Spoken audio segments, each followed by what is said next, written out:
പിരപ്പങ്കോട് സഖാവിനെയൊക്കെ ഇങ്ങനെ പറയാൻ റെജി ലോക്കോസിന് ആര് അധികാരം തന്നത്? നിങ്ങൾ ഏത് ഘടകത്തിലാണ് പ്രവർത്തിച്ച് ഈ കമ്മ്യൂണിസ്റ്റ് പാർട്ടിയുടെ? ശ്രീ എ സുരേഷ്, ഇതിപ്പോ ഈ നിലയ്ക്ക് ഇങ്ങനെ ഒരു വിമർശനമേ ഉണ്ടായിട്ടില്ല. വി എസിന് ആലപ്പുഴയിൽ നിന്ന് ഇറങ്ങിപ്പോരേണ്ടി വരുന്ന സാഹചര്യം അടക്കം ഉണ്ടാകുന്നത് അന്ന് വി എസ് RMP നേതാക്കളെ പോലെയാണ് പെരുമാറുന്നത്, ശത്രുക്കളുടെ കയ്യിൽ പാവയായിരുന്നു എന്നൊക്കെ പ്രതിനിധികൾ പറയുന്നു തുടങ്ങിയ വാർത്തകളൊക്കെ പുറത്തു വന്നിട്ടുണ്ട്. ഈ ക്യാപിറ്റൽ പണിഷ്മെന്റുമായി ബന്ധപ്പെട്ട വാർത്തകൾ മാത്രമാണ്, അത് ഇങ്ങനെ ഒരു പെൺകുട്ടി ഉന്നയിച്ചതുമായി ബന്ധപ്പെട്ട കാര്യങ്ങൾ മാത്രമാണ് അന്ന് പുറത്തു വരാതിരുന്നത്, നമ്മുടെ കയ്യിലൊന്നും ഇല്ലാത്തത് എന്ന നിലയ്ക്ക് പറയാൻ കഴിയുന്നത്.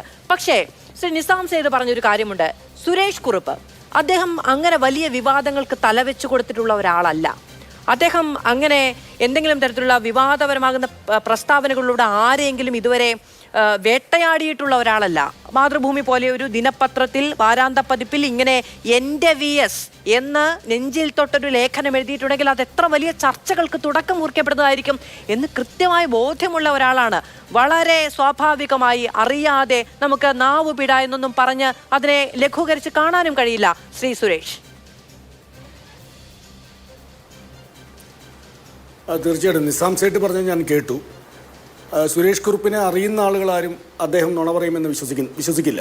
അത്രത്തോളം ശാന്തനും അത്രത്തോളം സത്യസന്ധനുമായിട്ടുള്ള ഒരു രാഷ്ട്രീയ പ്രവർത്തകനുമാണ് അദ്ദേഹം. നല്ലൊരു വക്കീലുമാണ് അദ്ദേഹം. 1984 ഇന്ദിരാഗാന്ധി മരിച്ച സമയത്തുള്ള തരംഗത്തിൽ കേരളത്തിൽ MP ആയ ഒരു മനുഷ്യനാണ്. അത്രത്തോളം ജനകീയനാണ്. അദ്ദേഹത്തെ അറിയുന്ന ആളുകളാരും അദ്ദേഹം നുണ പറയുമെന്ന് വിചാരിക്കുന്നില്ല. പിന്നെ ഈ റെജി ലൂക്കോസ് പറഞ്ഞൊരു കാര്യം, പിരപ്പങ്കോട് സഖാവിനെയൊക്കെ ഇങ്ങനെ പറയാൻ റെജി ലൂക്കോസിന് ആര് അധികാരം തന്നത്? നിങ്ങൾ ഏത് ഘടകത്തിലാണ് പ്രവർത്തിച്ച് ഈ കമ്മ്യൂണിസ്റ്റ് പാർട്ടിയുടെ? ഇങ്ങനെയൊന്നും സംസാരിക്കാൻ പാടില്ല. ഞാൻ സഖാവെന്ന് വിളിക്കുന്നില്ല, കാരണം അദ്ദേഹം ഒരു അത്യാവശ്യം സംഘടനാ പ്രവർത്തനത്തിലും രാഷ്ട്രീയത്തിലും സജീവമായി നിന്ന ആളാണ്. ഒരു പാർട്ടിയുടെ ജില്ലാ സെക്രട്ടറി ആയിരുന്നു. അദ്ദേഹമൊന്നും ഇത്ര വില കുറച്ച് അദ്ദേഹത്തെക്കുറിച്ചൊന്നും ഇത്ര വില കുറച്ച് സംസാരിക്കരുത്. അദ്ദേഹത്തെ കുറിച്ച് ഈ വിവാദങ്ങൾ പുറത്തു വന്നതിന് പിന്നാലെ പാർട്ടിയുടെ നേതൃത്വം പറഞ്ഞത് എന്താണ്? ഒരു ഘടകത്തിലും ഇല്ലാത്ത ഒരാളാണ്, ഇപ്പോ ഈ വെളിച്ചത്തിലേ ഇല്ലാത്ത ഒരാളാണ് എന്നാണ്.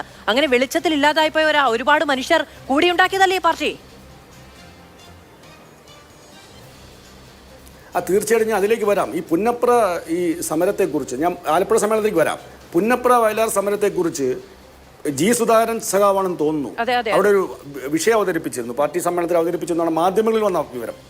അതിൽ പറയുന്നത് പുന്നപ്ര വയലാർ സമരത്തിൽ VSന്റെ പങ്കിനെ ഇകഴ്ത്തി കാണിക്കുകയാണ് ചെയ്തത്. നിങ്ങൾ ആലോചിച്ച് നോക്കൂ. 1939 കമ്മ്യൂണിസ്റ്റ് പാർട്ടി അംഗത്വം കൃഷ്ണമണിയിൽ നിന്ന് വാങ്ങിയ ഒരാൾ ജീവിച്ചിരിപ്പുന്നുണ്ടെങ്കിൽ അത് VS മാത്രമായിരുന്നു ആ സമയത്ത്. അദ്ദേഹം അതുമാത്രമല്ല, അതിനേക്കാളേറെ ആക്ഷേപങ്ങൾ ആ സമ്മേളനത്തിൽ നേരിട്ടിട്ട് അവിടെ ഇരിക്കേണ്ട എന്ന് തീരുമാനിച്ചാണ് അദ്ദേഹം ഇറങ്ങി വന്നത്. പിന്നെ സുരേഷ് കുറുപ്പ് പറഞ്ഞ കാര്യം എന്താണെന്നുള്ളതും ആരാണെന്നുള്ളതും അദ്ദേഹം തന്നെയാണ് പുറം ലോകത്തോട് പറയേണ്ടത്. ആധികാരികമായിട്ട് പറയാൻ നമ്മൾ ആളല്ല. ശരി ശ്രീ സുരേഷ്, അതായത് ഇങ്ങനൊരു വിമർശനം ഉണ്ടാകുന്നത് CPMന്റെ സംഘടനാശേഷി, CPMൽ ജനങ്ങൾക്കുള്ള വലിയ വിശ്വാസം, പാർട്ടിയുടെ ഒരു നേതാവ് ഇല്ലാതെ പോകുന്ന സമയത്തുണ്ടാകുന്ന ഏറ്റവും ഉത്കടമായ പാർട്ടിയോടുള്ള വിധേയത്വം, ഇതൊക്കെ പ്രകടമായ രീതിയിൽ സംഘടനാശേഷി എത്രത്തോളം ശക്തമാണ് എന്ന് കേരളം തിരിച്ചറിയുന്ന സമയത്തുണ്ടാകുന്ന ചില പൊറുക്കാഴികകൾ, ചില തികട്ടലുകൾ മാത്രം എന്നുള്ളതാണ് അതിനൊരു സൈബർ പ്രതിരോധം എന്ന് പറയുന്നത്. അങ്ങേക്ക് അതിനോട് എന്താണ് പറയാനുള്ളത്?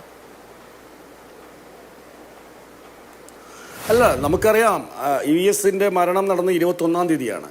23 വരെ കേരളത്തിൽ ഉറക്കമിഴിച്ചുകൊണ്ട് വീട്ടിനകത്തിരുന്നും പുറത്ത് മഴ കൊണ്ടുകൊണ്ടും VSനൊപ്പം അണിനിരുന്ന ആയിരങ്ങൾ, പതിനായിരങ്ങൾ, അതൊരു നേർസാക്ഷ്യമാണ്.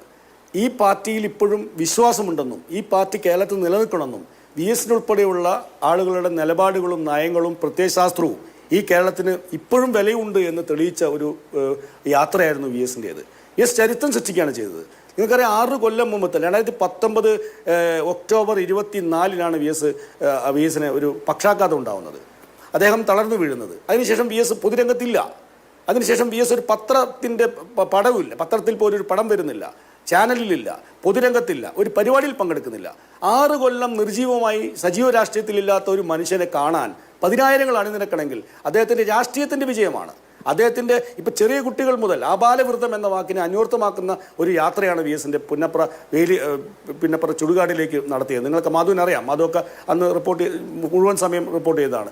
അത്തരത്തിലൊരു പ്രതികരണം ഉണ്ടായത് സത്യത്തിൽ അത് പാർട്ടിയിൽ ഇപ്പോഴും വിശ്വാസമുണ്ട്. നന്മയുടെ രാഷ്ട്രീയത്തിൽ, VSന്റെ മൂല്യമുള്ള രാഷ്ട്രീയത്തിൽ, പ്രത്യയശാസ്ത്രത്തിൽ വിശ്വാസമുണ്ട് എന്ന് തെളിയിക്കുന്ന ആളുകളാണ് അവിടെ കൂടിയത്.